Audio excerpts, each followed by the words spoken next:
Okay, class 2 energy work. So if everything in life is a lesson, that means there's something to be learned from it, right? And so that learning obviously is going to happen internally, right? That's where you learn things, in your heart and your mind, depending on how you want to phrase it, how you want to look at it. So if you get clear, sometimes we have to manifest things in a way that's like off to really understand what's going on in our mind. The reason I call this inner realms energy work is because as much as I possibly can, I do my best to clean things up internally so that I don't have to manifest a mess to then have to clean up, because that takes a lot more energy. Um, there's a famous Greek philosopher named Archimedes. You probably heard of him, right? He's the one who put forward the how buoyancy works, right? He was in his bathtub and he realized buoyancy. It's like a whole story about the king and this whole thing. But anyway, I don't know if the story is real, but supposedly he did buoyancy. But he also said this very famous thing. He said, "Give me a lever long enough and I can move the earth," right?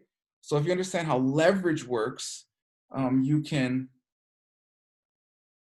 do amazing things, right? That's how a car moves, right? Leverage, like gears and a shaft and a cog and the wheels, and that's how a transmission works. I mean, if you have an electric car, you don't have a transmission, but um, that's how transmissions work. A lower gear has more torque and then can move you with more power but less speed. And then as you get more speed, you can move up, right? Gears. So, but it's true. If you have a lever long enough with a small amount of pressure, small amount of energy, you can move huge things. And so that's how I try to live my life, because otherwise, life becomes impossible. And I think most intelligent people realize how difficult life is, right?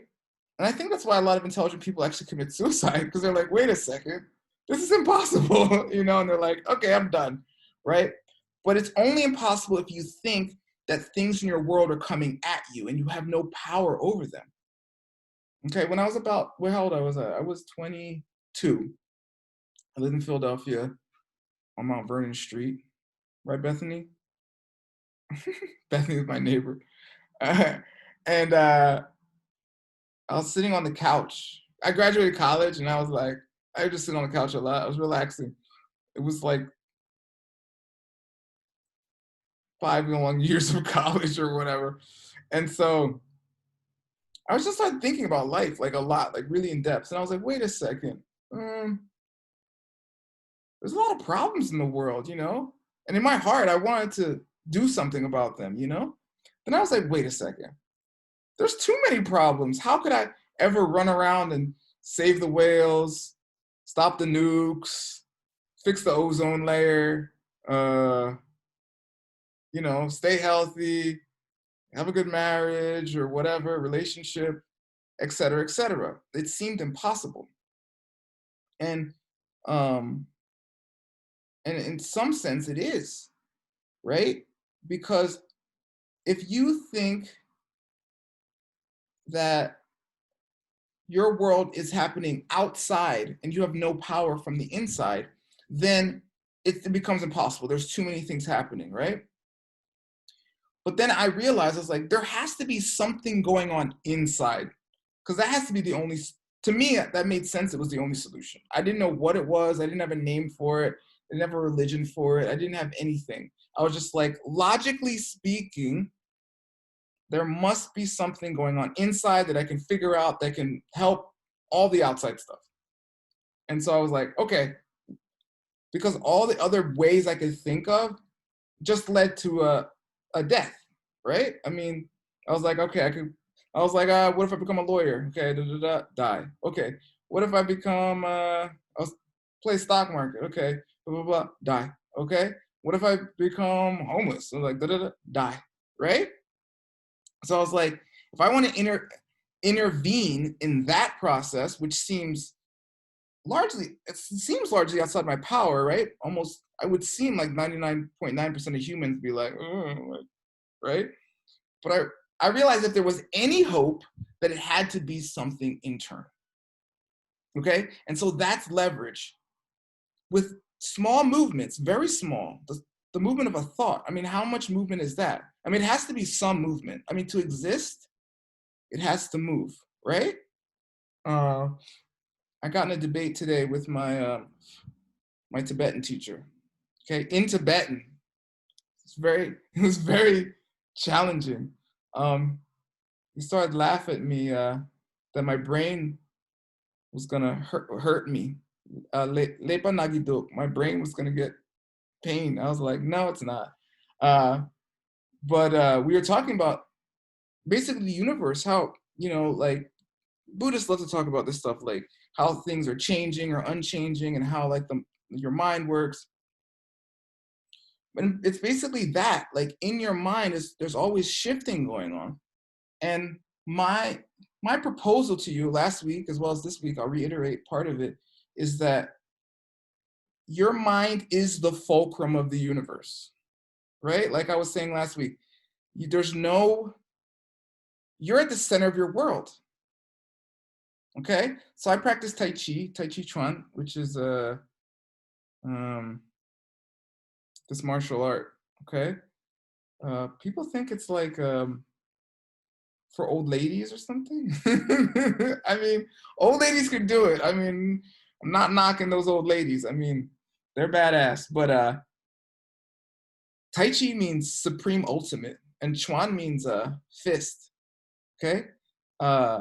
Yeah, Charles, you didn't know? Yeah, Tai Chi means the best way to whoop someone's ass. That's the translation. Really, no, really. But the thing is, with the least amount of effort, okay? And you can argue about stuff like MMA and stuff. I'm not saying it's necessarily the best, but that's what they call it. But the whole understanding of Tai Chi, it acts like a whip. If you have a whip, right? And you move your wrist very little, like this is how much it takes to move a whip, right? About that, right? What happens at the end of the whip? Does anybody know? Like the force of that flick, but multiplied over the length of the whip. Yeah, it cracks. Do you know what that cracking is? It's just your wrist. It's from the wrist, but you're breaking the sound barrier. Oh yeah. That's the crack. It's the same sonic boom that a F-17 or whatever makes in the air over your town. That's why they banned supersonic jets. They're too loud. But it goes right.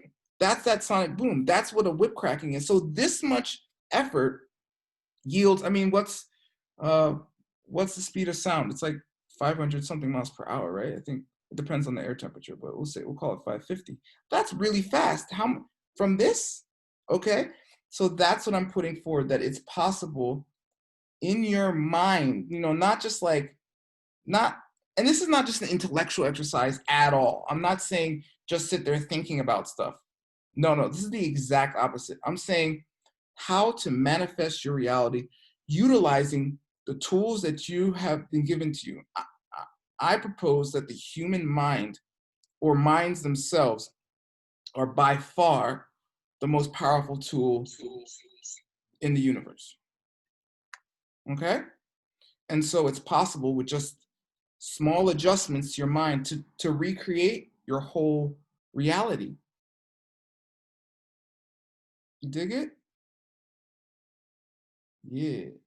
So if you don't clear stuff up, you create messy situations. And they're unavoidable actually without clearing it up. And that's why every therapist, every psychologist, every AA sponsor, every Buddhist, every Christian. I mean, where did Jesus say the kingdom of heaven was? Within. Yeah, within, not without, not out there. I just had a debate with a 9-year-old Christian about it, actually. We looked it up. She was asking me about heaven. And I said, Where's heaven? Right? You're gonna go someplace? Okay. I mean, if everyone goes to heaven, why aren't people just killing themselves? That was always my argument. I mean, if heaven's better than this, I mean, if down the street is better, you walk down the street. So if heaven's better, wouldn't you just like do the thing? I'm not advocating suicide by any means. What I'm saying is it doesn't quite make sense. Um, and you can argue. There's different arguments. I'm not saying there isn't. Anyway, so all this work is about. There's this famous hedge fund manager. You guys know what a hedge fund is? I know Vic does. Vic lives in Manhattan. She knows about hedge fund, or she lives in Brooklyn. But yeah, the most successful living hedge fund manager in the world. His name is Ray Dalio. I think he's one of P Diddy's mentors, actually. But he says if you really want things to work, like in the workplace or your life or whatever, and I like this guy. I really like him for some reason. I just seen some videos on him. He's just something about him. It's just real, super down to earth, super real. And he says you have to practice radical truthfulness. You know about Ray Dalio, Vic? Of course you do. Yeah, he meditates. He's super real. You watch him, and he's just like, listen, radical truthfulness, radical responsibility, and it's just like that's what it's all about. Like, in my estimation, if you strip down, basically the politics out of any religion, that's what you get. Any like religion that's like the real deal. Because without that, it's just talk. It's all about you. It's all about your relationship with God or spirit or the universe or the Buddhas or whatever you call the thing, right? So you got to do the thing to get the thing.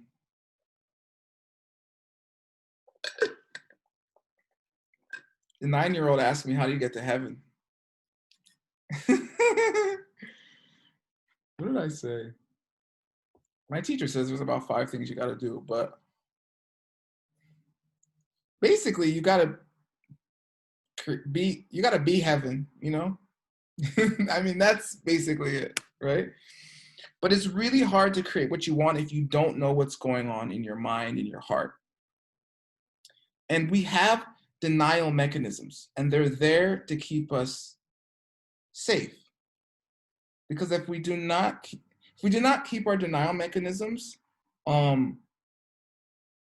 so much pain can enter our mind that we become extremely overwhelmed, and we might actually commit suicide or start taking like hardcore drugs or start practicing like some kind of risque or reckless behavior, right? Like promiscuous sex with, unprotected with people that might have diseases, or, become a stunt person riding motorcycles really fast, or whatever it is. Pick your poison, right? Because the pain is so much, we always want to buffer against the pain. But denial is no end-all tool, right?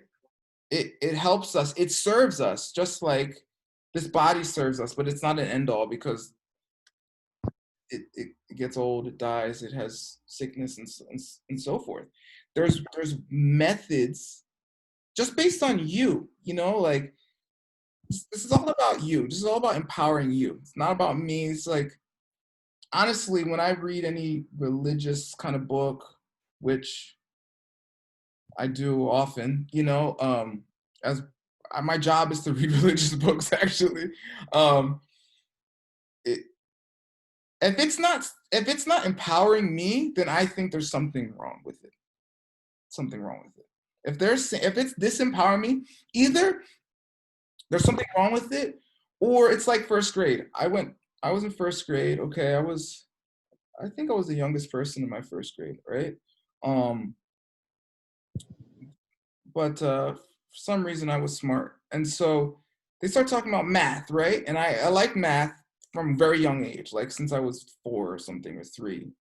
And they start teaching us addition and subtraction, which my father and my mother already taught me the basics of. But they said, when you have a smaller number, you can't minus a bigger number from that number. And I was like, oh, okay, I got it. Okay. So we stuck with that. You know, second grade came, more of that, third grade multiplication, division, da da da da da. You know, and then I don't remember when, maybe sixth grade, I guess, they're like, now we're gonna minus bigger numbers from smaller numbers. And I was like, wait, what? They're like, yeah, negative numbers, duh. I was like, wait, whoa. You just wasted 5 years of my life talking about you couldn't do this? But there's a reason for that. There's a reason education is set up a certain way, because if you introduce too much information too fast, you can actually destroy someone's ability to learn. You always have to, as a teacher, you have to do your best to teach at the level of the student, you know, and that takes skill, you know, and that takes time. You got to know your students, and they got to know you and trust you, you trust them. Because if you don't, like if I taught you too slow, you get bored and you find someone else to learn with, okay? That happens to me regularly. If I taught too fast, you'd be like, where he goes too fast. What's the use? I'm not learning anything, right? Okay, and by the way, it's impossible with a group because everyone's learning at a different speed. So sorry, it's how it goes. But the point is, sometimes in religious books, they do put things that aren't all the way true, but it's to protect your mind. Okay, because if you told people certain stuff, if I told you all the stuff that I saw, first of all, you wouldn't believe me. Second of all, you'd think I was crazy. Third of all, if you did believe me, you didn't think I was crazy, it might short circuit your brain. My teacher once told a group of us, if we understood how much work we put in for how many lifetimes to reach a point to be in this body, in this earth, in this way, our heads would explode. And he said, not figuratively, he's like, no, literally, your head would explode. So I don't know. I don't know. But the more I learn, the more I'm like, wow, we're beyond, even with all the problems of America, you know, racism, capitalism, sexism, you know, pickenism. It's still like, of the history I know, probably one of, if not the best states for a human ever. You know, I mean, we're on Zoom. Let me just start with that, okay? I don't know where y'all are, but I know people are far away from me, right? But anyway, that's a whole thing. Okay. So this practice is all about radical responsibility. Me and Ray DeLeo agree, okay?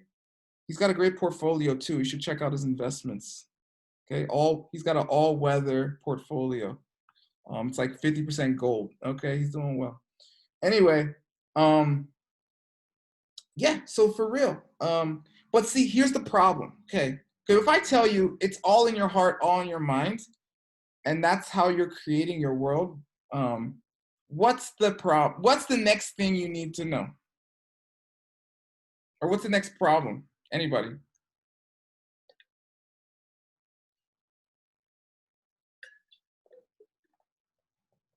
Come on. Say again, Vic, it cut out. I don't hear anything. Is your mic messed up?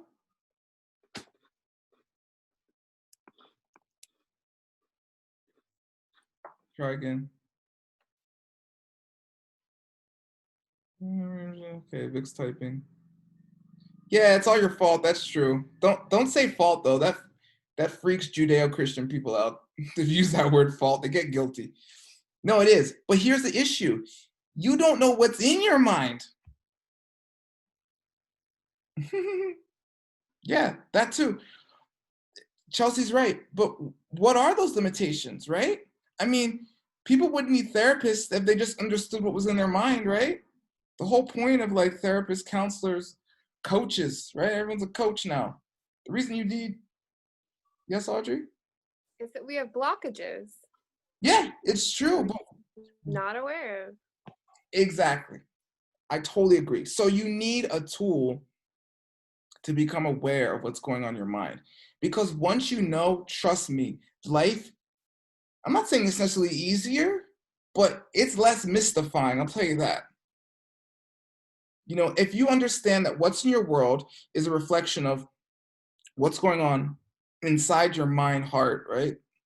Um, and then you can pretty accurately see what's going on in your mind, heart, right? Then you're like, the mystery's gone. Then you're like, oh, I just need different things in my mind, heart, and there's going to be different things in my world, period. And then it's just a matter of time. Because at that point, you're just like mining all day. You're just excavating. You're like, oh, there that is. Let me go there. And then you gotta know what to do with it. Because that's a problem too. Because even when you see it and you know it's there, you can still go nuts, okay? Because I've done that. Trust me, I've done that. And yeah, David's done it, right? Because we're all smart people and we've all done practices to whatever degree, I'm sure. And I'm sure I don't know 1% of what you've gone through to reach this point, right? So even when you realize what's going on there, because people ask me, they're like, well, word, I get it. There's stuff in my mind and I see how it's creating my world, but what do I do with it? Right? All right. So that's what I aims to show you. Okay. Because if you know some basic things like, I don't know, I'm decent at this stuff. I know people who are better, but I want to share the part I know, um, because um, because then you'll have these amazing tools, and once you have those tools, you'll have so much facility. Right? In español, Chelsea, facility, fácil. ¿Qué significa fácil? Easy. Yeah, easy, facility, the ability to make things easy, right? Okay. Sometimes it's helpful to know the Latin. Okay. So let's start in on some tools. All right, so who made their list of the stuff they wanted? Raise your hand. David did, Audrey did, Chelsea did. If you didn't do your homework, do it. And I do recommend writing it down. There's a little, because we can have umptieth things in our head, right? And still not have it, the manifestation of it, right? Like Chelsea, for instance. Chelsea's very creative. I'm sure she's got 10 billion ideas in her head, right? Oh yeah, she's making something right now. She got 10 billion ideas in her head, but there's a difference between, okay, so you got 10 billion ideas in your head, you might only be able to ever make 10,000 of them, right? Because time, right? And you need sleep and to eat and stuff. But there's a big difference between having your head and then being able to actually manifest it, right? Because that's a whole different process. And things come up that you didn't think of. You just got a picture, that's one thing, but creating it, and then you learn so much more when you do it. And so, yeah, first writing it down. And some people, David and other people, someone else, who was it? Audrey? I forget. Said just writing it down, then stuff started happening, right? Yeah. It was Chelsea who said. Oh, it was Chelsea. Oh, it was Chelsea. Okay. Yeah. And so honestly, just getting clear on what you want, you'll be so shocked. People are like, I'm miserable. I hate my life, blah, blah, blah. And you're like, okay, I get it. Nobody wants to be miserable. I'm here for you. Let's work it out. Well, what do you want? And they're like, well, what do you want? They're like, They're like, I'm sick of this and that. I'm like, yeah, okay, that's what you don't want. Okay, we've eliminated one choice of infinite, and so that still leaves infinite, right? 1 minus infinite is still infinite. Okay, so, and that's what happens. There's a block around becoming clear on what you want. If you're not, because if as soon as you get clear, then there's a chance you're gonna fail. Okay, and there's Say something. hmm? My experience is that it's scarier to actually have it work than to fail. That's Yeah. like where the most resistance comes. Yeah, exactly. Because if it does work, then people realize that they have power. And if they have power now, that means they had power then. So whatever happened to them, and like everything's happened to all of us, okay? We've all, I mean, if you believe the Buddhists, then we've done it all in past lives. But even in this life, right? I mean, I don't know what you've seen, but I've seen a lot, okay? I've never seen anyone get murdered, thankfully. But I've seen violence. I've seen people hurt. I've seen people happy. I've seen everything, you know? I mean, I'm from New York, Philly, you know? If you hang out on the street long enough, you see everything. I mean, pretty much. People have sex on the street. I mean, it's all there. Everything is fair when you're living in the city, right? All right. Yeah, so you really have to get clear and you have to decide what you want. If you don't, it's going to be really hard really hard to get it. And even if some freak thing happens and you get it, you don't even know it's it. All right. And so getting clear in your mind, also getting clear in your heart. Because people do have a fear of success. They do have a fear of power. Right. But I would like to say with this system, success, unfortunately, is guaranteed. All right. If you can take responsibility for your world and then take the actions that create the things you want, it has to happen. It's just like literally planting a garden. Chelsea does a lot of that, right? I mean, if you have a seed and you plant it and it doesn't grow, then you think, okay, either I didn't water it enough, the seed was no longer viable, it didn't get enough sun, I watered it too much, there's roots around it that are choking it out, it didn't have enough space for some other reason, the soil is incorrect, yada, yada, yada. Your mind is the same. If you have the idea, the clear intent, and then the action behind it is the seed, then why isn't it in your world yet? Okay, now we have to look at it. Not only do you have to look at the factors that encourage it, you have to look at the factors that discourage it. Because those factors are many too.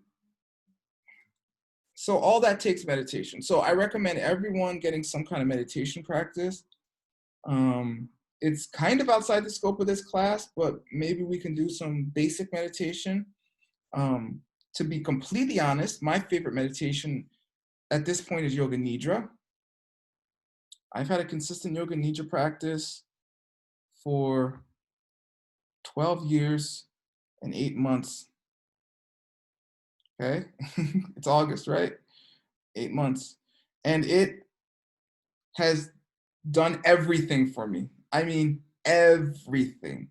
You have no idea. I stopped watching movies, or I stopped watching TV in 2001, September 11, 2001. But I stopped watching movies. I stopped listening to music. Okay, I used to be a party promoter. Okay, I stopped listening to music for like a decade. Why? Because I had the greatest show on earth inside my heart, and it was incredible. What is going on inside your body right now is incredible. If you don't have a meditation practice, you're just a scientist without a microscope, right? Just because you can't see, I mean, how many bacteria are on the tip of your finger right now, right? You ever look at your finger with a microscope and you see how dirty it is, really? It's like filthy. You think it's clean, you're like, oh my God. Um, but there's multitude in every hair, right? I mean, in your intestinal tract, it's like billions, right? I think we're like, I think we're 10 to 1 other organisms to our cells or something. It's some number like that. Like if we're a trillion cells, I forget the numbers, excuse me. If we're a trillion cells, then it's like there's 10 trillion like bacteria in us or something. Some crazy thing like that. So, but you're like that. I mean, I don't know. When I was young, so think about how many thoughts you have, right? I mean, if you have a thought a second every day, okay, I'm 41. 41 times 24 times 60 times 60. What's that? That's a lot. I don't know. 3600 times 40 times 24. You guys can do it. It's a bunch, okay? Um, anyway, each one of those thoughts has the power to completely change your world. Unfortunately, we usually have the same thoughts over and over. Okay, I mean, for an adult male, it's not necessarily in this order: food, sex, sleep, pee and poop. I mean, that's like 50% of them. All right. And then I mean, you're lucky. I think you're lucky if you get like 10 new thoughts a day. I think that's incredible, actually. That's a lot.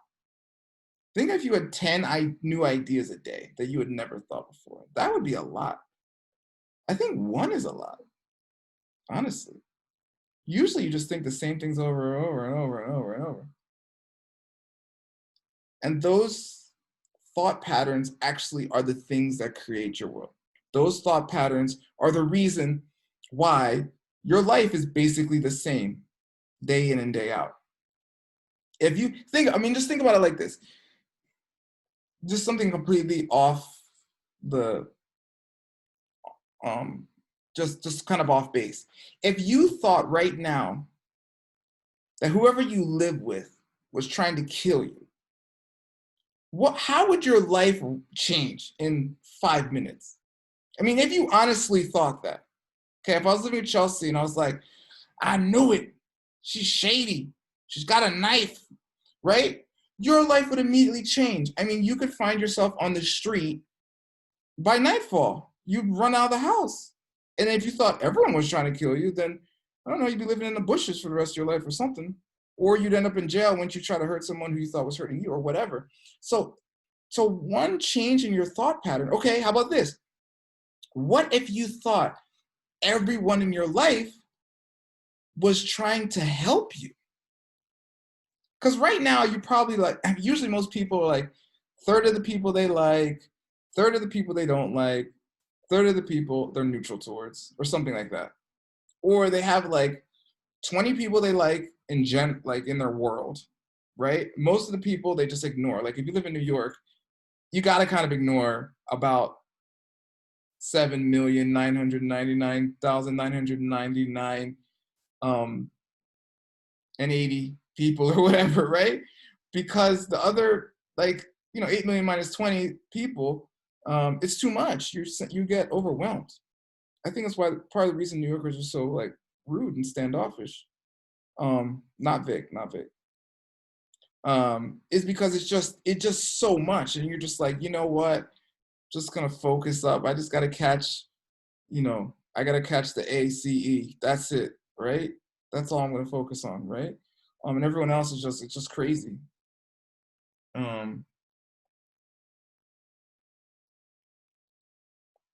Okay, so so we have to find out what's going on inside of us to be able to facilitate whatever we want being created. Because if you don't see those habitual patterns going on, then what happens is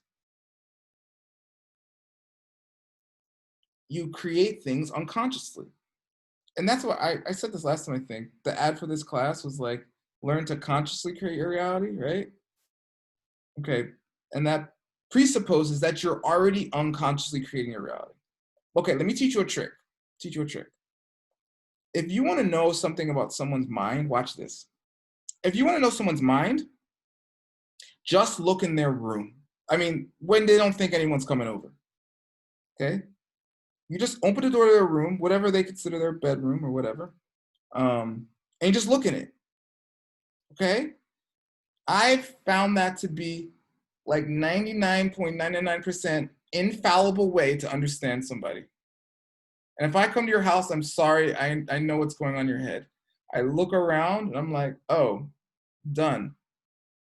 Okay, here. If you want to know what's going on in if you want to know about someone's digestion, just look in their fridge. You will know everything. Okay? Really, right? I mean, if you want to know about someone's, what do we say? I don't know. No, I don't know about that one. But really, I found those things to be true. And those are things you can use until you get better at meditation if you're already not very good at it, okay? You use outer indications, and that's what Chinese medicine, for instance, or Ayurveda uses. They're like, oh, what's the color of the skin? What's the tongue look like? What's the pulse? You know, what are their habits? How do they smell? What's their hair like? You look at the outward signs, and because that gives you all the indication of what's going on inside. But once you get really good, you can just look at somebody and you're like, oh, because you can just read them. You just read their energy. And a lot of Chinese medicine doctors or even like astrologers, or, you know, tarot card readers, there's a whole trick in those businesses. Maybe when they started, they were reading cards and looking up charts and stuff and even, you know, reading pulses. But as they get better at it, they just read the person. You know, you just look at them, you're like, yeah, okay, lay down. You need these points, you need to do this thing, you need to do this thing. And you can learn more as you talk to them and as more is revealed, but it starts with you. If you are denying your reading of yourself, it's very difficult. And if you want to know more about yourself and you're unsure, just ask your girlfriend or your boyfriend or your best friend. Okay? But just tell them to be honest. Don't, because they already know and they're just holding back all the time because they don't want to hurt your feelings. Just say, hey, what's the most annoying thing I do? And they're like, oh no, you're not annoying. And you're like, no, I really want to know. I'm trying to improve myself. And they're like, oh, okay. And they pull out a list and it's like a scroll that hits the ground. No, but they can tell you. They'll tell you. Ask your roommate. Because we have blind spots. Like I said, we have places of denial. If I have had experiences where I spontaneously came out of denial, like extremely fast. It's very painful, actually. You know, my mind was super overwhelmed. And in those are times when I most contemplated suicide or just didn't know what to do. And it wasn't as if anything new was happening inside me. It was just the ability to see it had changed. Okay? Blah, blah, blah, blah, blah. Any questions? I'll teach you guys how to do some energy work. I have a question. Okay.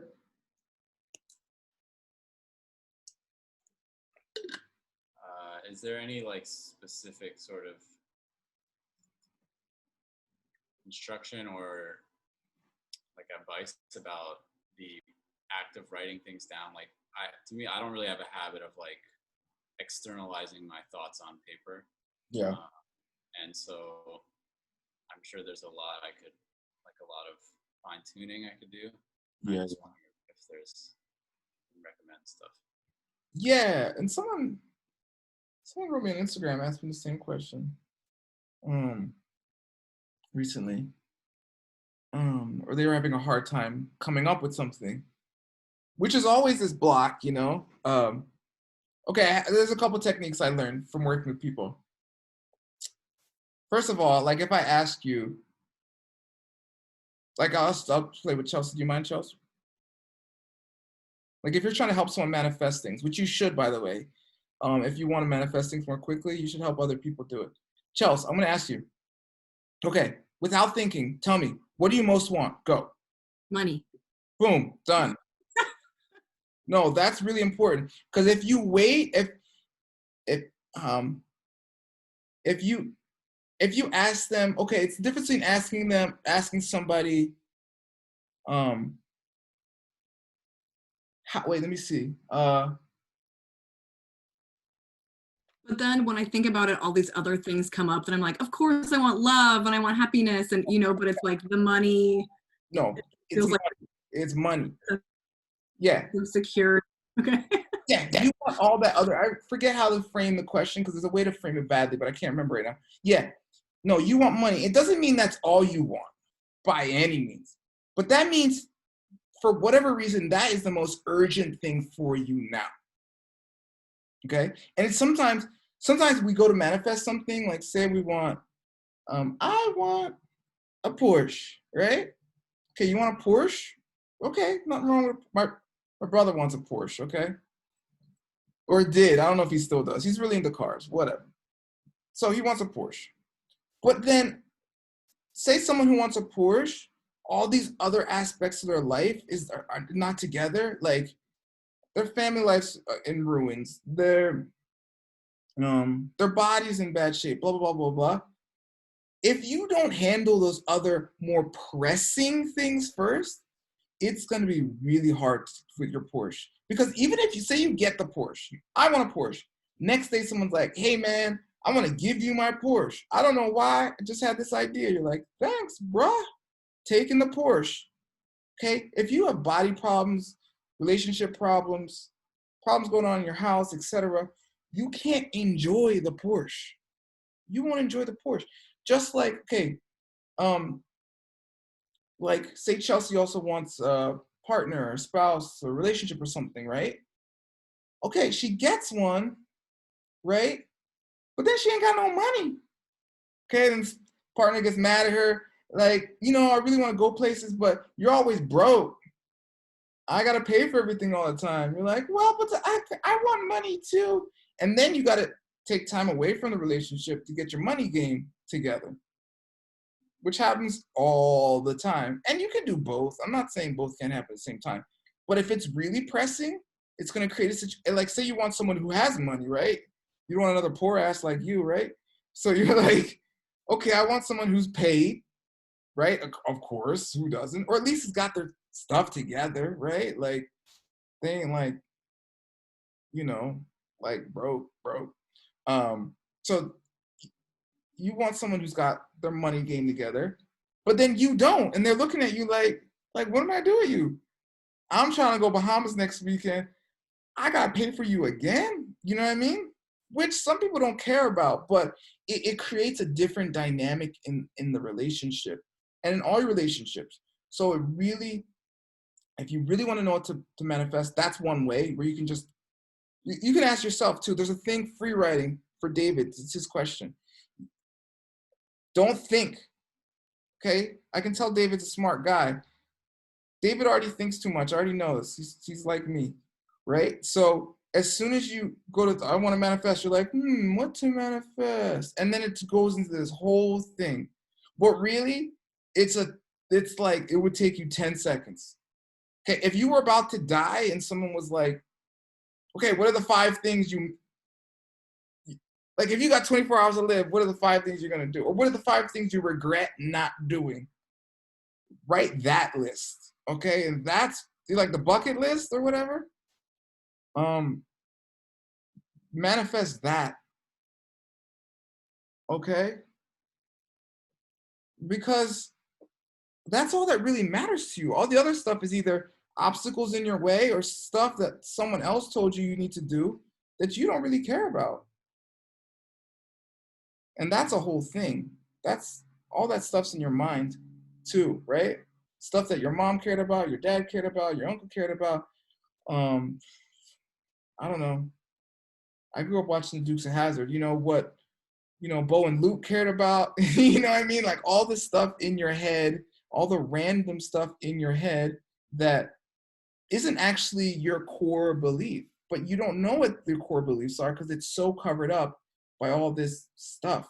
Because unless you had a really good guiding presence in your life, like a really clear thinking, loving person that wanted you to have a very happy life, who understood how to do that themselves, most parents, most guardians are just going to download their children, whomever is raising whomever, they're going to download their unfulfilled wants and desires into you.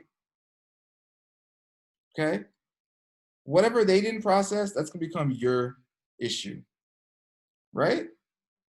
I mean, you all know that, right? I mean,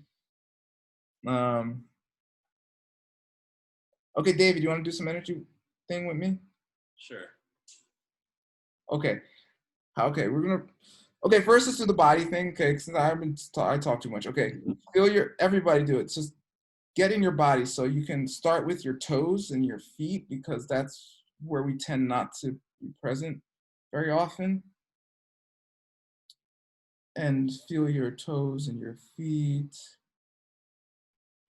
your ankles, and your lower leg, your knees.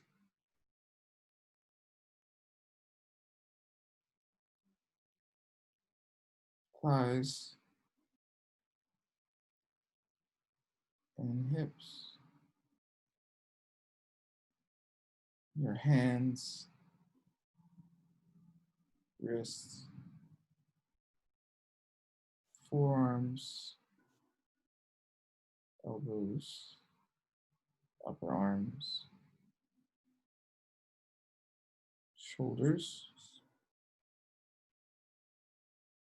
low back, mid back, upper back,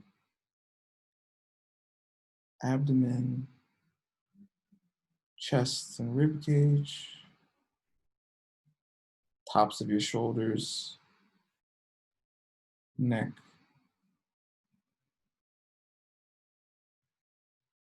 and head. Now your whole body. Okay. Good. Okay, David, you're gonna be our victim again. You ready to be victimized? Here, go easy on me. Okay. No. It's a simple one. Of the energy you're running in your body, 0 to 100%, how much do you think of it is authentically yours? Like, feel it out. Give me a percentage. 12. That's good. I originally got 13, but then it went down to 5 or 6%. I don't know what shifted. Let me see. I don't know. I think you got clear and then I got clear. Anyway, call it 10. Just call it 10. We'll go average. So that means 90% of what you think, do, feel, whatever, isn't anything that you really care about. Does that jive with you? Yeah, I mean, I could go on and on. Yeah. Totally. Okay. And there's a reason I picked you. I don't know what that reason is, but my intuition said David. Okay. And that's fine. Okay. Now let's do something. You ready? Yeah. Let's do our meditation for the day. Okay. So now invite from the earth a cord of energy, which is what we do all the time anyway. This isn't some weird thing. This is what we do unconsciously. Invite a cord of energy. Allow it to go up your feet and legs. Nice. Very good. Okay, you're all dropped in. Nice. Okay, we'll just do that one thing, okay, David? Okay, Now, how much authentic energy are you running?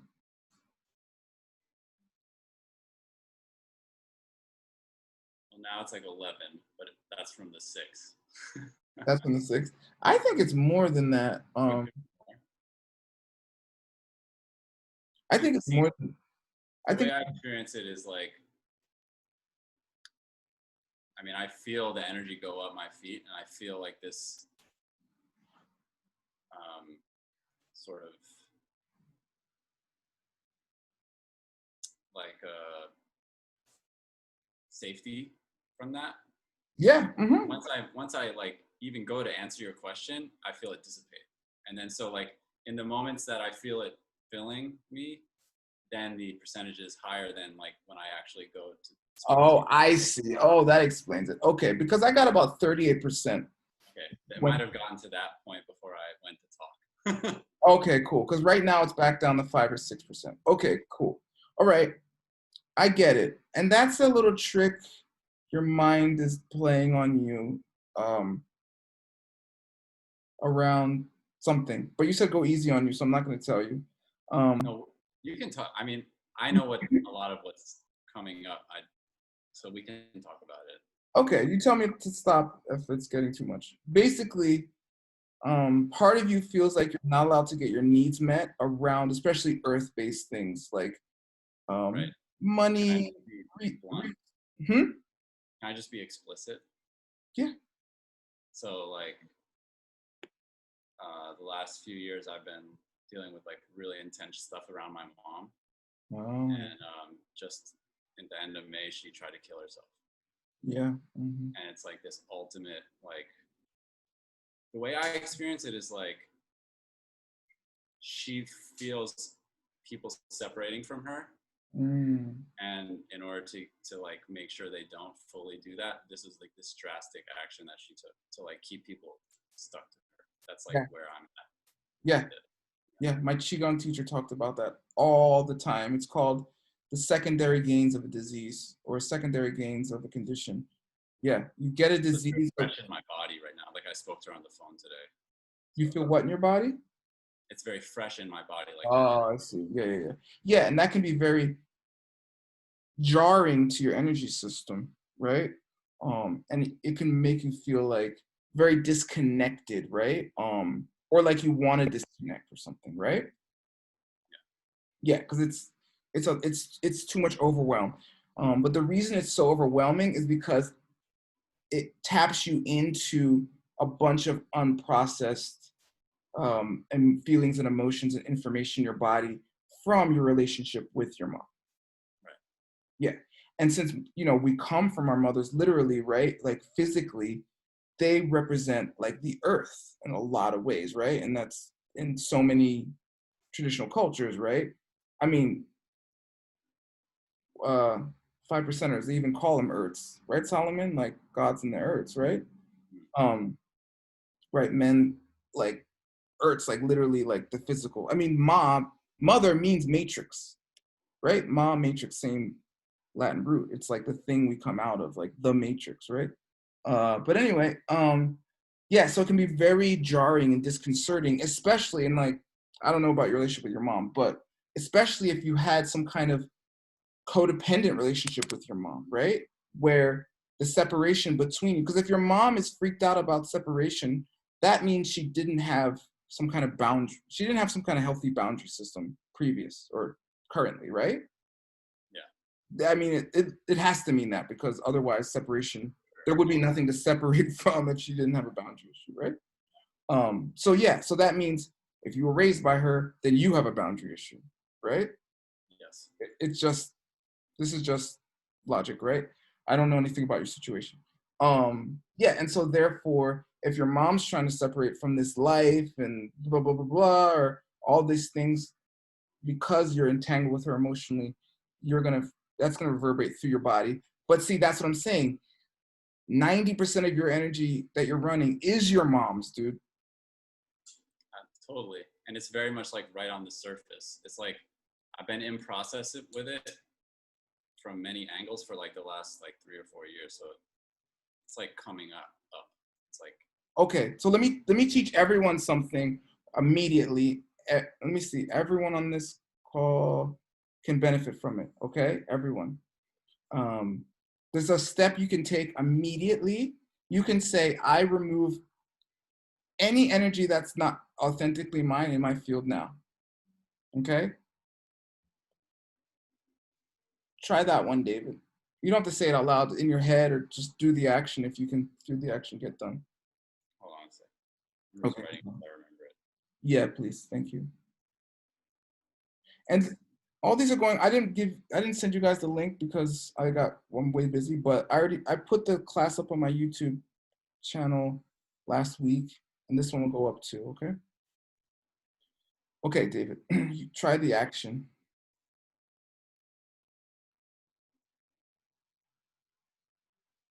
Don't think about it, just do it.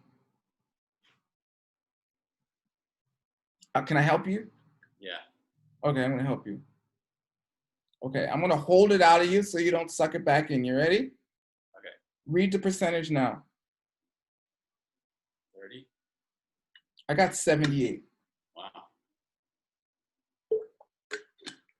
That means 68% of what you're running is your mom's. And as soon as your mom had some bad issue, your life probably got really hard, right? Yeah, I mean, it's my whole life. Yeah, exactly. I mean, if you're raised by her, I got similar things going on over here, David. But for the last 7 years in particular, I worked really hard. And now, if my mom is freaking out, it doesn't freak me out. I'm like, well, that's too bad, Mom. I don't want you to be unhappy. You have to take the steps in your life. And if she doesn't, I'm like, well, then, Yeah. I got a class in a few minutes, work it out. I mean, that's all you can ever do, right? Right. Really. But we think because of our boundary issues, because our separation issues, because we're running their energy, we think we can run their lives for them, which is a fatal error. I mean, it's literally fatal. It will kill you. It will never work. It has never worked. It can't be done. You can change your world, and their view of them can change based on how you change your world, but them experiencing that change as well depends on them, right? Mm-hmm. Okay. Okay, now the next step. So we did an extra one, but here. So now your crown, which is quite active, but we want to connect it up. So I imagine my head going like this, whoop, like a cone maybe. Supposedly that's why those Egyptians and popes and, The Buddha. Yeah, the Buddha. Yeah, that's a good example. Thanks, David. That's why they have this head thing going on, or these hats. Rastas too, right? They have these hats. It's supposed to represent or help to harness the crown chakra energy, right? Okay, so you can imagine opening. Okay, I'm gonna help you, David. Is that okay? Mm-hmm. Okay, so it opens up like kind of like a flower or something, and then and you can imagine like light pouring in. And it's not that you just imagine it; you manifest it as pouring in. Okay, that's good, David. And at the other end, you can see like a cord too, connects to whatever higher power, whatever you consider the highest power. Like, it could be God, it could be Buddha, it could be whatever. I don't know. You pick. It could be you in a future life, in the future, having figured all this stuff out already. That's a good one. Okay. Okay, now I'm gonna help you redo the earth ones because you're right about the disconnecting thing. Okay. All right. Okay, now how much authentic energy you're running? Let's hear it. 70. 70? Maybe more. Yeah, I got more. I got 86%. Okay, but so this is what happens. Thank you, David. You're perfect. Thank you. You can keep that. Just keep that all day. You don't have to stop. So this is what happens to us. We start running other people's energy, and then we can't make up our minds. because we're always conflicted, right? Like, and this maybe when things are going kind of quote normally, this is okay. But then when transition periods times happen, all this stress comes up. You don't know what to do. You can't make a decision, right? Like for instance, maybe college for you, that was a big decision time in my life, right? That's kind of the coming of age for a lot of modern men, at least, right? Like leaving the house, deciding what you want, getting it yourself, and then dealing with everything that comes up as a result. It's like a coming of age. And so that brought up incredible amounts of stress for me. And I think at the time in my life I was most depressed. But when I started to tune in and be like, wait a second, all that stuff that I'm acting on is stuff that has been suggested to me throughout my life. What do I actually want? And then I just started to make decisions based on that. And my life has become incrementally better ever since. Okay, that's 23 years of increment betterness. Okay, I hope this trend keeps going. So, but if you're doing what other people said you should do, then it's proof. I don't know, it's a guarantee that you'd be miserable, but it's a guarantee you wouldn't be as happy as you would doing the thing you want. Nor would you then share your unique gift with the universe, right? That at that point you wouldn't be the universe sharing uniqueness with the unique universe. Okay? So again, it comes down to clearly knowing what you want and then being able to decide what that is, right? To hear, to understand, to listen.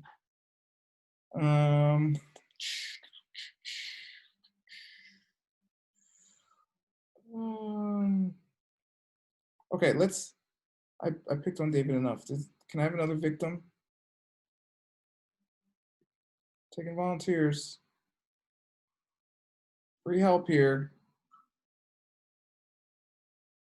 Everyone's like, I'm scared. I'm scared to get what I want. Chelsea, you want money or not? Come on now. Well, unmute that mic. Okay. That motivated her. You're like, what? Wait. Come on down. Come on down. You're the next contestant. Okay, anyway, that's the whole thing. Okay. So, okay, you want to see how much authentic energy you're running and to do this little exercise? Hey. Okay, good. So let's do it before we do anything. Let's just check in. Okay.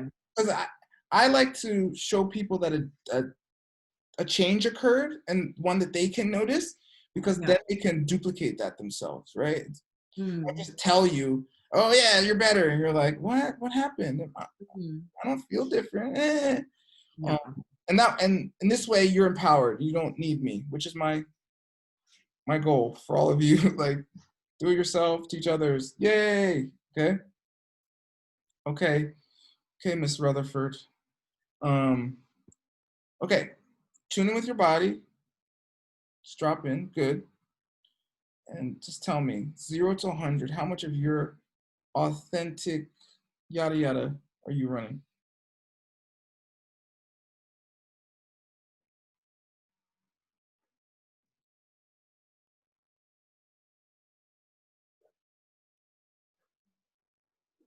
You cleared a lot of chords from me. What was that last week? But I still feel like it's pretty low. Like I wanted to say about maybe 5. No, I think it's much higher than that, actually, Chelsea. Really? Okay. Okay, everyone, you gotta know, Chelsea's one of the happiest people I know. No, you are. You really are. I got about 56%, okay, which is actually pretty high for most people, right? I mean, think about this, Chelsea. How about we'll do it like this? Because I think you're having a hard time tuning to certain things.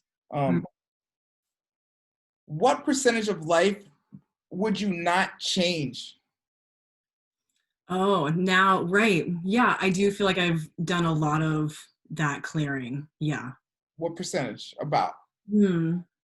What would I not change? There's a few things that I would still change, but yeah, I would say that there's maybe like 15% that I would still change right now.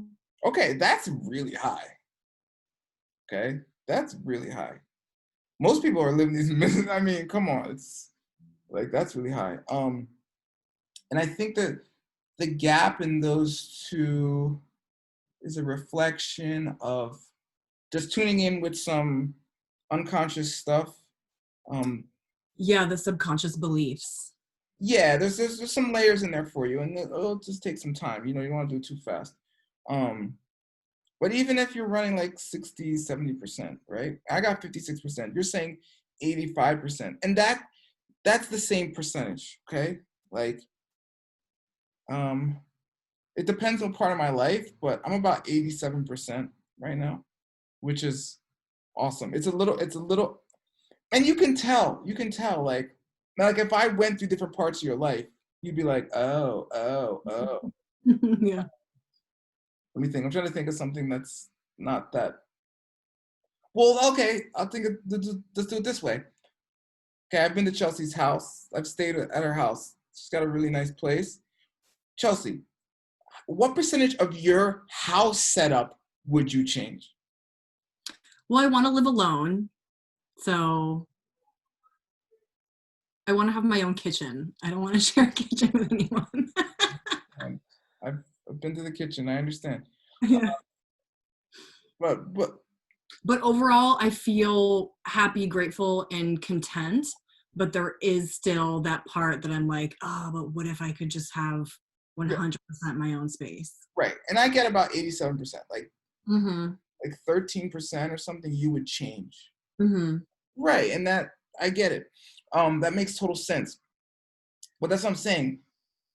So now in general, just think, how happy are you in your house?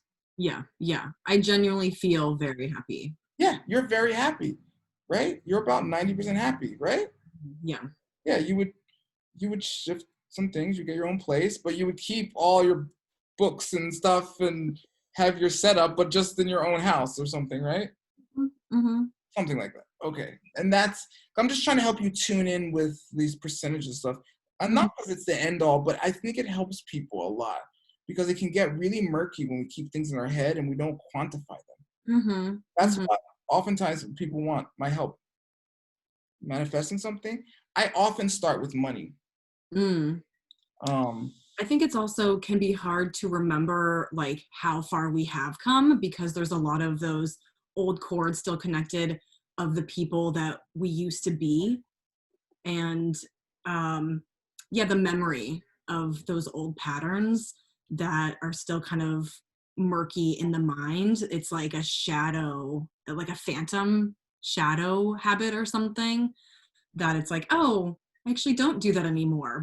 But for so many years, I identified with more dysfunction. Um, yeah. yeah. Yeah, it's really important to clear that stuff up, right?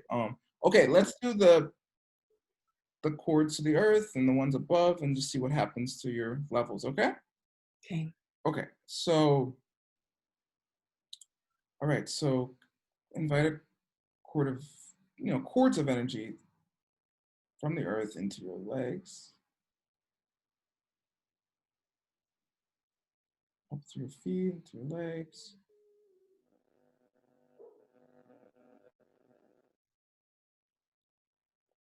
Good. All right. Amazing. Interesting. Okay. Just from there, okay, let's just say from a feeling sense, did you notice a shift in sensation? Yeah, yeah, I saw myself like pushing out as well as pulling up the cord, but yeah, pushing out like those old belief systems.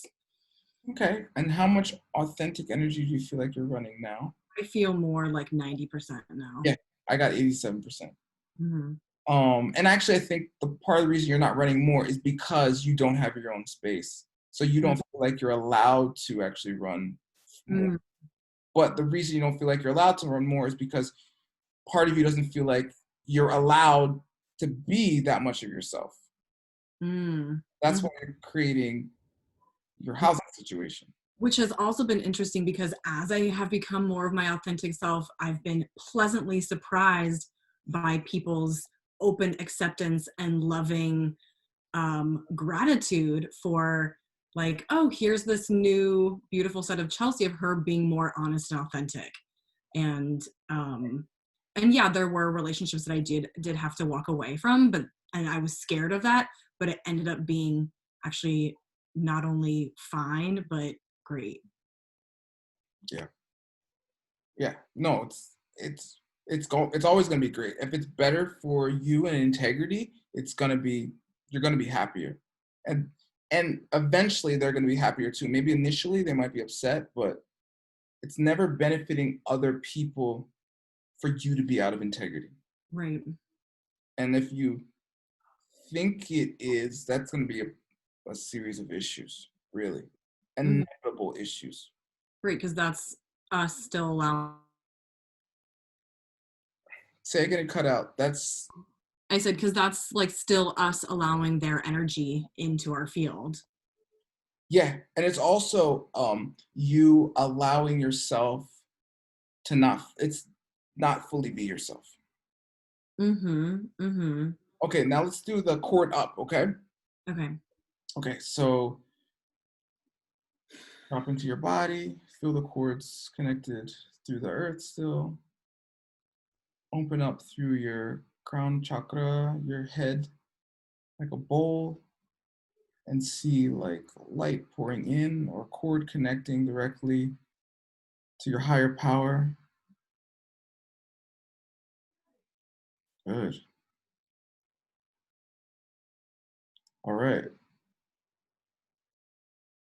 How's that feel now, Miss Chelsea? Feels really good physically, like pressure and tingling, but also, yeah, just a deeper sense of like this warm, golden kind of smile energy. Okay, and what percentage are you running?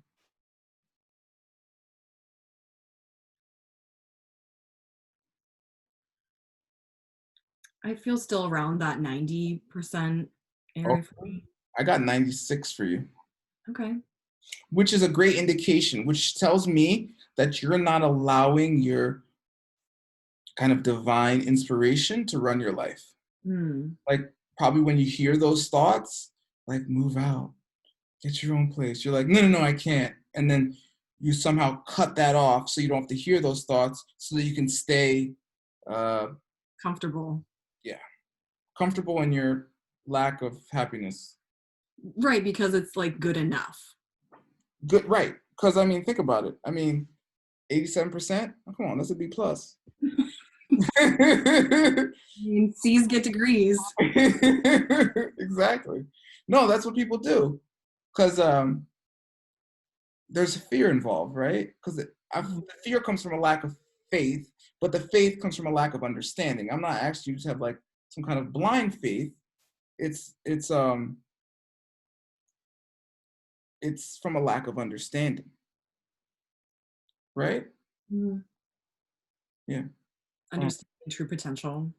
Yeah, and it's someone wrote in the comments about family members. Well, what happens in family is you think you can save them somehow, right? Mm. Um, and so you think by being out of integrity, you'll somehow something good will happen, but it won't. The most good that will ever happen is 87%. And that's the amount of juice you're ever going to run. That's the amount of like your own, right? So you're not going to get the level of results that you want, Mm-hmm. you know? Mm. Okay. All right. Good, Chels. Huh. That was good. Does anybody else want to try? You get what you want faster.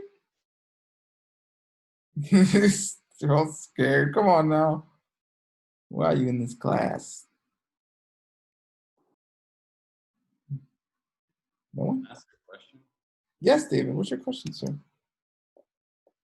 How do you keep the chords going? Mm. For me, it takes a lot of. I feel that I can do it consistently, but it takes like 80% of my, mind. Energy. Conscious mind. Yeah. Yeah, I understand. Well, for you, we'd have to take another step. You want to take another step? Okay. So, okay, we're going to the next level. Okay, so what I want to show you is connecting with the earth through the cords, and you can do it through your legs. There's also a cord you can do through the root chakra. Not everyone knows what the root chakra is, but like on the body, it's on the perennial floor. Okay, that's part of the body that's not mentioned in our culture because of Puritans. Okay, Puritans founded this country, and anything in the lower body is considered faux pas.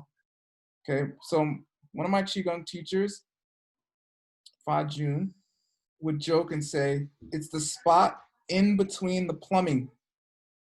Okay, you got plumbing. Okay, where the poop comes out, where the pee comes out. Okay, women have also where the babies come out. All right, so in that spot in the perennial floor, it's unfortunately called the taint. That's the only name that I know colloquially for this spot in the English language. Okay, that's called the perennial floor. That's your root chakra. It's the opposite of a taint. Okay, it's blessed. So Taoist masters used to charge 10,000 gold pieces to teach people this spot. Do you all know that? Yeah. Yeah, Charles. How do you say? Hui Yin? Yeah, Hui Yin. The meeting of the yin. Conception vessel 1. An acupuncture, right? As acupoint. But Muladhara chakra as in the chakra system and for yogis or in Ayurveda. Why did it cost 10,000 points? Because if you know how to use that spot, you can have orgasms as long as you want. Okay, so the charge for that was 10,000 gold pieces. So like, all right, you want to have orgasms? You want to have orgasms all night? 10,000. Right up front. Yeah, exactly. Make it rain. Maybe that's how Chelsea gets to her 100 grand. What's that? Maybe that's how Chelsea gets her 100 grand. Yes, teaching people that point. Actually, acupuncturists make a lot of money doing, they call it pelvic floor acupuncture, and there's only like a few people who do it because, yeah, it's like considered a faux pas, but there's a lot of issues in that area regardless. Tons of issues, all the issues. I mean, if the chakra system, which is past today's class too, but anyway, if each chakra is a manifests as your world, right? So the root chakra is the root, it's the earth. Okay, how's our relationship with the earth going right now? Okay, for us, not that good. I think the earth is going to be okay. We're going to get, we're insignificant specks in different universes, right? Where's that from? That's from a movie. I think it's from a Marvel movie, actually. Anyway, I'm joking. We're not. But that area, your relationship with that area of your body and the energetic system that is related to it is actually what is going on Earth right now for you. If you see a world of, climate change and locust swarms in East Africa and whatever else is going on that you find disturbing. If you don't find it disturbing, then it's okay for you, right? Then your root chakra is something's going on with your root chakra. So anyway, you can put a cord right to your root chakra. That's your perennial floor, also called your pelvic floor, right? The spot in between the plumbing. Okay, so that's one thing. And then the other thing is basically your crown chakra, top of your head, right? Chinese call it Bai Hui, which is 100 meeting points. In India, they called it Sahasrara, chakra, the thousand spokes chakra, right? Kind of similar, right? 100 meetings, thousand spokes. Wonder what that's about. All right. If you open both those areas, you automatically have your game is on, because from there you have your inspiration going. Because most people, there's kind of a joke. If you want to hide in the city, just go up a tree, because no one looks up. You ever notice? People don't even look forward anymore. They're just looking at their phones, which is weird to me, you know?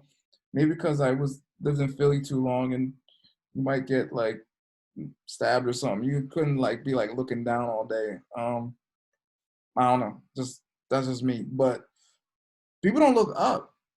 But part of that is like, remember when you were a kid, when you used to look at the clouds and you always look at the trees, and you'd always be like looking at birds. And adults don't do that as much, right? Because they're in this thing, right? They're like, I gotta do this, I gotta do this, this is gonna get done, this is gonna get done. Right? That's also indication that your crown isn't open, that you're not getting inspiration. I mean, ever hear a kid talk?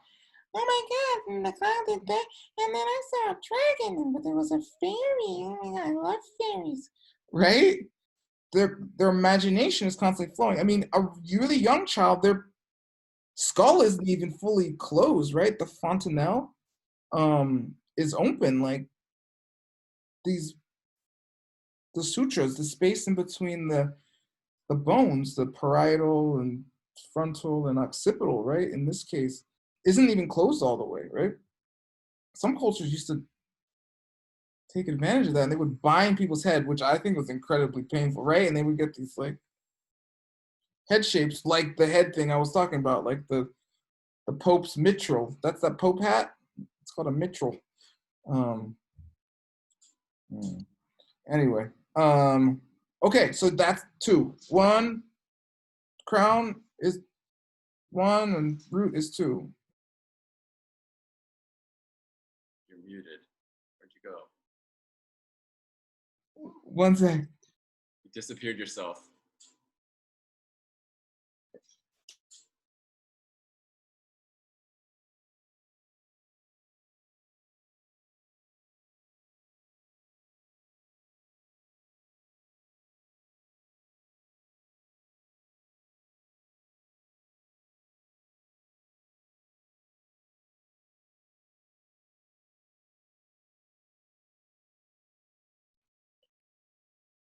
Okay, technical issues. All right, so done. I recommend doing that all the time. David, how long does it last? It depends on you. It depends on the thoughts you have. If you think that your world is unsafe, for instance, and you feel like literally, like Chelsea was saying, right? You felt more secure, right, Chelsea? Let me think. It's because you're connected. You literally feel more secure, more taken care of, more safe.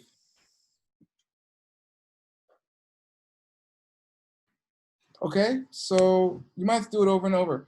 Okay, but then if that isn't enough, you got to take some other steps. Okay, and we're going to take some other steps.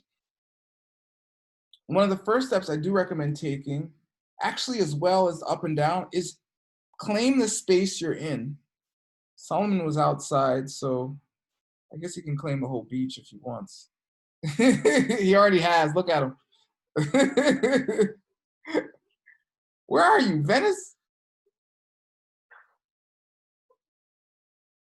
He knows all the beaches. He's got a good life. You're smarter than me, dude. All right. So claim the space you're in, so you can actually fill up the space you're in, including the corners of the room. So like the whole space is yours. And this is really important to do, because if you don't claim your space, something else is going to move in, right? Nature abhors a vacuum. Do you know that saying? It's also on an energetic level. It's not just, I mean,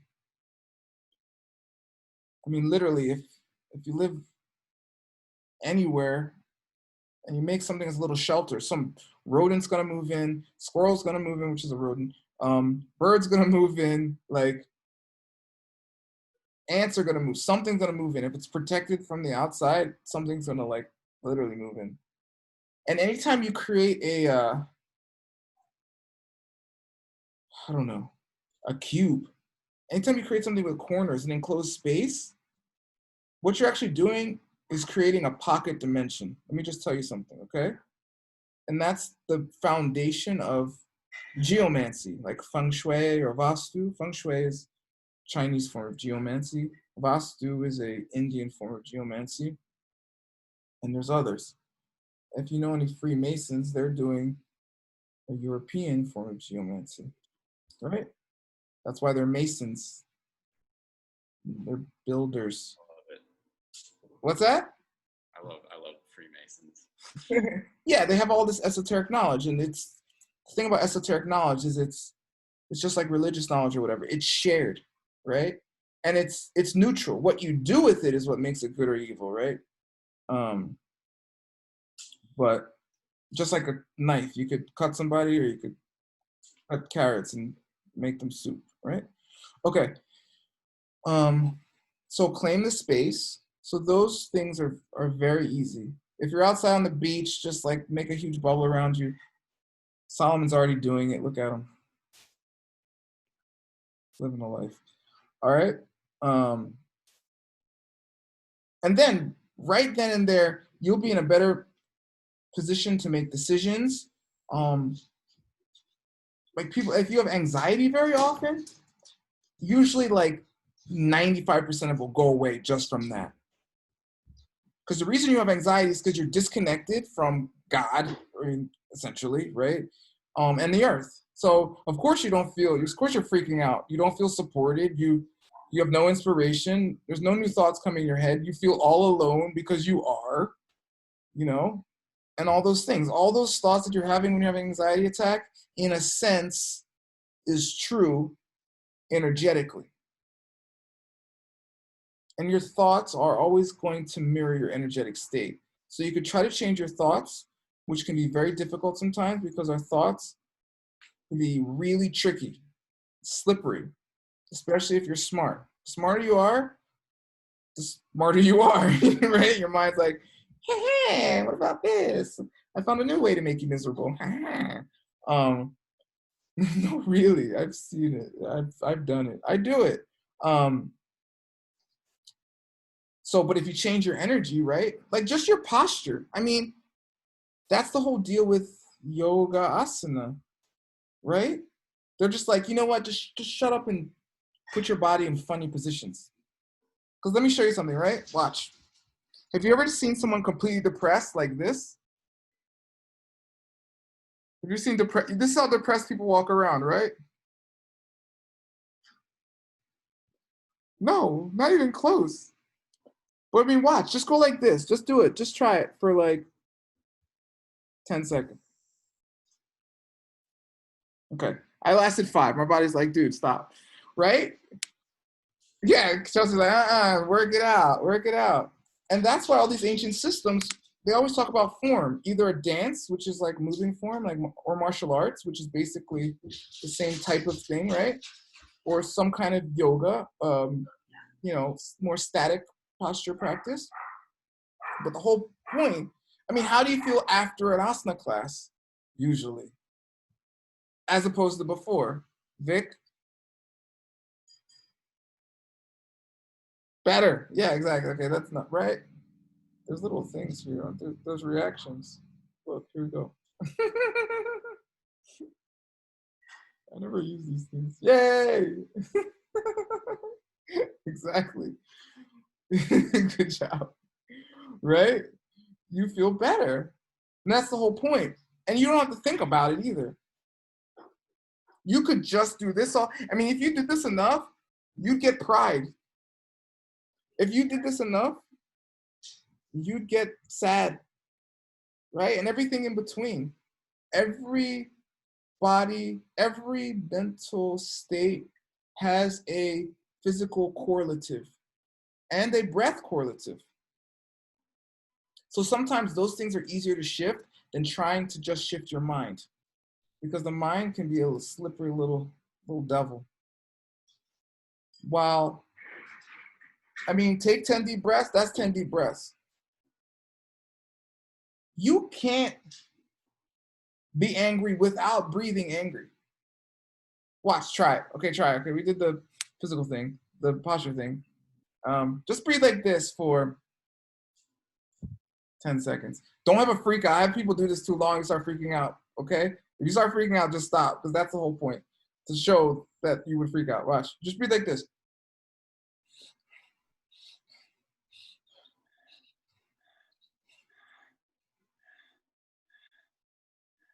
Okay, stop. I mean, how do you feel after like 5 seconds? Right? I mean, you can't breathe angry and not be angry, or vice versa. So, I mean, if you have the presence of mind, which most people don't, unfortunately, right? But that comes from practice, which is like meditation. You can catch yourself. You're like, wait, I'm breathing shallow, and I'm upset. And you're like, just 10 deep breaths, right? And usually, but if you go back to the thoughts, your breathing will just change again, right? So that is essentially David's question from prior. How do you maintain it? You maintain it through habits, but sometimes you have to stop the other habits. Okay, and that's what we're gonna talk about right now. We talked about doing it going up, doing the thing down, and now we're gonna talk, and we talked about occupying the space we're in, and now we're gonna talk about, well, we did with David, clearing out people's inauthentic energy, clearing your space. So you can just basically say, any energy that's not mine goes. You can also do this beautiful thing a friend taught me, which is like, imagine a huge magnet in front of you and one behind you. And like everything that's not yours, all the turbidity, all that stuff just goes to the magnets. I imagine those magnets that are like at the car yard, like the wrecking yard or whatever, the big ones, right? I always thought those were so cool when I was a kid. What movie? Superman 1, do you remember that? Or is that Superman 2? Remember at the end, he's in the wrecking yard? Anyway, that's the whole thing. Or the Adventures of the Toaster. It's 2, right? It's 2, Solomon? One with Richard Pryor in it, right? Oh, I think it's 3. It's 3 with Richard Pryor. Yeah, I think so. When he makes the kryptonite and adds tobacco in it. That's the one. That's ridiculous. I mean, I'm glad Richard Pryor got those movie deals back then. Anyway, yeah. One of them. Anyway, the wrecking yard. So imagine the magnet in front of you, and it pulls it out, and then you can see them. There's a few things that happen, but you can see the magnets like dissolve or get struck by lightning and just dissipate. Okay, and then all the energy's gone. So that is a crucial step. Okay, because that will help you leaps and bounds. Because if you get that, then if you're just authentic all day, life is very easy. If no one's like pushing you around, especially if you're not pushing around inside, if someone's like, hey, you want to go out for coffee? And you like, you authentically don't. But you're like, but they're going to be upset or something like that. Right? Because I mean, who wants to go out with coffee with someone who doesn't actually want to go out for coffee, right?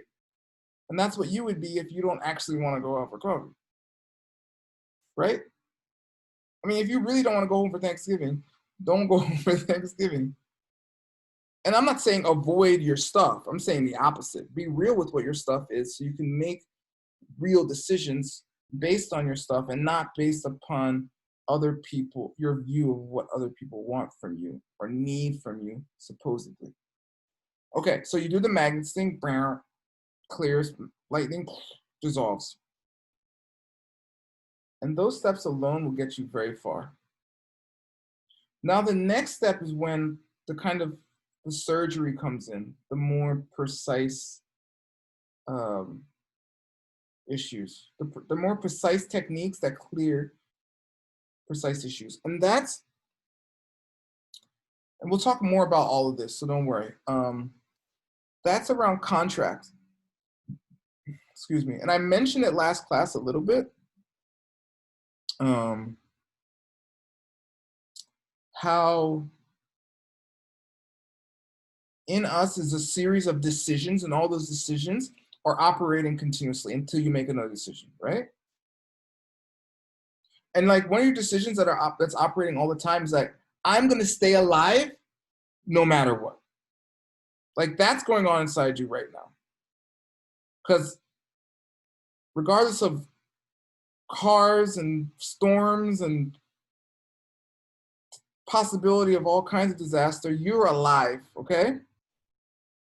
So right now in you is operating this thing, I wanna stay alive. Because so if you do have suicidal thoughts, that's the thing. Once the scales tip, like I want to stay alive gets lower than the suicidal thoughts, that's when you start making a plan, right? And that's when it gets lower and lower. That's when you start acting on the plan. And then when if it hits bottom, then you're like, let's make this thing happen, right? Really, as far as I can tell. I've been suicidal a lot of times, right? Most of it's just like, how can I get out of this mess? Is kind of the thing. More than I'm like so depressed or something. But I've been pretty depressed too. But you can also see it. If you talk to like, doctors and stuff, they're like, oh, what happened to the patient? Oh, well, they kind of gave up. Their will to live disappeared, right? So they're saying, as a medical scientific trained doctor, that will has something to do with your ability to stay alive. And so willingness is all the agreements that you made, right? Are you willing to do something? Okay, yes or no, right? And some people are not willing to do certain things. And trust me, if you want to do something and it's not happening, part of you is unwilling, okay? I wanted to start an energy work school for a long time. I didn't start an energy work school because part of me was unwilling to go on Instagram, make the memes and call the people, send the emails, or mostly just put myself out there, right? More so than even those small actions. Okay, so if you take that as your baseline, which you don't have to, but if you do, you can decide consciously what you want. And if you can't figure out what's going on in your head and your heart, just think about what you want and what you don't have, okay? Like let's just take Chelsea because she's an easy victim, okay, Chelsea? No, she's willing. Okay, Chelsea wants her own place, right? Okay, but on some level, Chelsea, you're unwilling to live alone. Yeah, it's gonna be more money. You're like, that's why I want the cash. Right. Yeah. Oh, it's gonna be a lot more money. Chelsea lives in one of the most expensive places in the country, right, Chelsea? Yeah. Yes, yeah, you do. So yeah, but Chelsea, let me tell you something, okay? Even in the most expensive place in the country, right? There's somebody who's not paying rent and living alone. There's someone who's not paying any bills right now. True or untrue? Very true. 100% true. Why aren't you her? No, that's the question you got to ask, because you got to think, even if these situations don't seem likely, if they're happening, that means they're possible. And if there's possible, that means it could happen to you. So you have to think to yourself, what is this? And if things are coming from you, from your mind, from your heart, from your attitudes, from your willingness, so part of you doesn't believe that could happen to you, right? Or for you, or from you, right? Mm-hmm. Yeah, and that's been a huge part of this whole magical process and shift is seeing all of these external things that I felt like I didn't have access to, and then realizing these actually are a part of me and they are living inside of me. And it was really just this change of mentality when I was like, oh my God, it's been here all along. No, exactly. What's that Simpson song? Oh, I was wrong. It was Earth all along. Do you remember that? No, but I was just thinking about the other song that we were singing in the other class. You can do it, it's all up to you. Okay. Okay. Okay. Anyway, no, really, it's inside of you. Really, really. And so if you can't read yourself, if you can't read internally, then just look at the external. Okay. Like if you want a boyfriend and you don't have one, then that means part of you is unwilling to have a boyfriend. What and most often that part is thinking that we're not good enough for blank blank blank. And then for me, if I'm counseling someone, then I usually go right to their parents. And I'm like, well, did your parents have that thing? And almost unerringly, they're like, no. So because their authentic energy has been invaded by their parents, which is a very specific process that happens during childhood. And we can go to past lives too. I'm just starting it at this life, okay? Because of that download that happened, and because then their energy and their mental state are inextricably linked, then they have a series of beliefs that then go on to manifest as their world. And because of denial mechanisms and the pain that happens during child rearing or being reared as a child, they then create barriers to being able to tap into those belief systems as a means to cut themselves off from the pain and as a means to cut themselves off from the responsibility of the action that occurred to them. Because if you take too much responsibility for too much of what happened to you too fast, you'll experience too much pain and be overwhelmed and be thrown into a healing crisis. Okay? But if you attempt to do something that basically from your parents or culture at large, we're told that it can't happen, what happens is something called a shame attack. Your whole system collapses in on itself because it does not have that as a foundational belief. And through that collapse mechanism, you cannot act. And then when you recollect yourself, you go back into the basically hypnotic or trance state that you have via all the suggestions and thoughts and beliefs that have been programmed and printed upon you during your child rearing mostly, but then throughout your life subsequently. And then you form a habitual state. That's why lower class people stay lower class, middle class people stay middle class, rich people get rich. You can think, oh, rich people usually stay rich because their daddy gave them money. Donald Trump's daddy gave him $100 million to start. No. What happens to lottery winners? In 1 year, what happens to every lottery winner? Like 95% of lottery winners. Spend their money. Or they're dead. A lot of them commit suicide and stuff. Yeah, no. The money's gone. Like really fast, usually. And there's statistics, and I don't know all of them, but I've heard that kind of thing consistently. And so I'm presenting it to you, okay?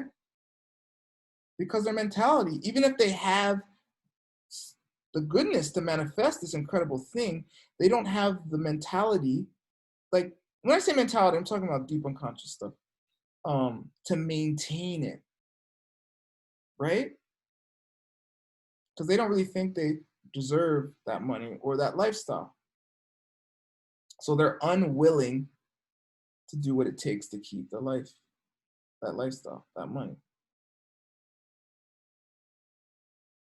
But I'm telling you, whatever you're experiencing now, however hard, however easy it is, whatever aspect of your life, is based on your willingness. It's based on what you're willing to do how you're willing to do it,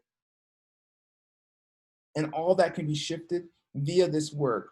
So what you need to do is find some kind of meditative thing. Maybe we can do it next week. We can do nidra, we can do sitting meditation, or standing meditation, there's walking meditation, there's nature observance. Anything that helps you tap into deeper parts of yourself. You can do free writing. Once you can tap into those beliefs and you understand what's actually going on inside you, inside your mind, heart, then you can start making different decisions. And basically, basically it's like this. Say no to all the stuff you don't want, say yes to all the stuff you do. So if you never come back to class again, just know that. No, seriously. If you have stuff in your life that you don't want, on some level, you are saying yes to stuff you don't want. Right? Yeah. Or part of you doesn't think it's possible. But if you know everything's coming from you as a generation of your mind and what's deeply in your heart, then anything is possible. The only limit is basically your imagination. And somebody told you that in second grade, and then in the third grade they were like, okay, get real, kid. Okay. At some point someone said, get real. And they basically undercut your ability to manifest your reality. But let me tell you, dudes like Jeff Bezos, they ain't got no limit. Okay. Dude's probably gonna be a trillionaire. Okay. He's just like, I'm gonna make money from not making money. Amazon isn't even profitable. Do you know that? It's not even profitable. He doesn't even work on a profit-based system. He works on undercutting the competition by making no profit. Destroying all competition. Okay? Yeah. Yeah. That doesn't even make sense to anybody. You think my business should make money for me to make money. No, the richest dude on earth has a business that doesn't make money. Okay. You explain that. All right. So your homework is do the connecting up just once a day at least, right? Up and down. And you can do it through your legs into your root chakra, which is basically in this far inside your perennial floor, right? The space between your legs or your plumbing, pelvic floor. Okay, so connect up, connect down, and just play with it. Remove the inauthentic energy from your space. And you can do it, just keep doing it. You can use the magnets if you like. See it collect into the magnets, see the magnets disappear. And from there, do last week's homework. What do you want? All right? And all you have to do is observe what you want and then what you don't have, and you know what's in your mind. If you want $1 million and you have 10,000, that means you're unwilling / undeserving of 999,900, whatever, 990,000, right? That much dollars. And just To ask a question at the same. okay, go ahead, Gina. So I was told, by somebody a while ago that the whole thing with desire and saying, I want this or I want that, is problematic because you're reinforcing that you don't have it, when in actuality you have it. Tune into that reality, something like that. So what do you have to say about that?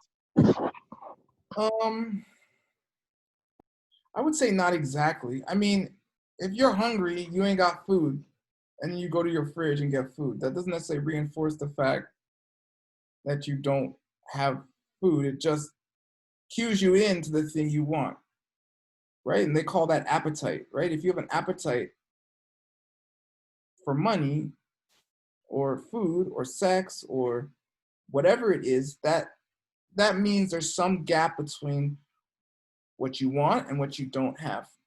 and that's something that for some reason you're drawn to. I don't think it's necessarily going to reinforce it. I wouldn't say think all day, I don't have money, I don't have money, I don't have money, or anything like that. You just note the fact, I want $1 million. Write it down on a piece of paper, then just go about your business.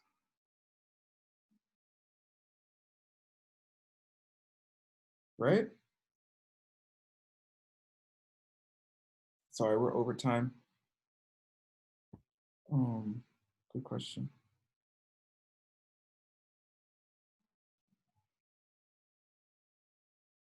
Okay. So yeah, just note it and then move on. That's all. Don't dwell on it in any way.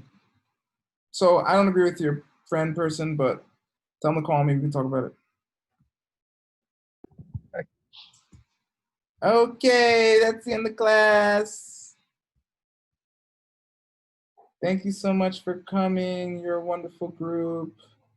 You're amazing. I want you to get everything you want. Just try it. It's a big experiment. Test it out. See if it works for you. And if it doesn't, this class is free. It doesn't matter. No, it works. Trust me. It works really fast. So next week, we'll get more into contracts and agreements and how to get deeper into those. And maybe we'll do like more of a formal meditation for a few minutes as a means to tap in to those spaces. And yeah, I really appreciate your time and your energy and your love. And please continue on. And yeah, write me if you need anything, Instagram or Gmail, email, or if you have my number, hit me up. All right? Bye. Thank you. You're welcome. Take care, everyone.